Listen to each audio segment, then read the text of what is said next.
भतार संग सुते के मन करे।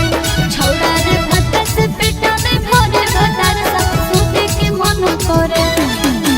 सुते के मन करे। सुते के मन करे। छौड़ा रे भात से पेट नहीं भरे भतार संग सुते के मन करे। छौड़ा रे भात से पेट नहीं भरे भतार संग सुते के मन करे। अभी उम्र हउए है जे कॉलेज पढ़े लागे होटनी खाती पर काहे चुमा चाटी करे लागे।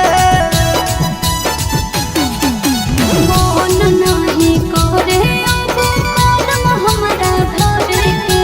खोजब ही ऐसे जे पर सजन एगो हो मनोरे के। छोड़ी जब लंबी पलंग चढ़े लगता तारा दया लंग करे। छोड़ी जब लंबी पलंग चढ़े लगता लंग दर्द करे। छौड़ा रे भात से पेट नहीं भरे भतार संग सुते के मन करे। छौड़ा रे भात से पेट नहीं भरे भतार संग सुते के मन करे। सुते के मन करे।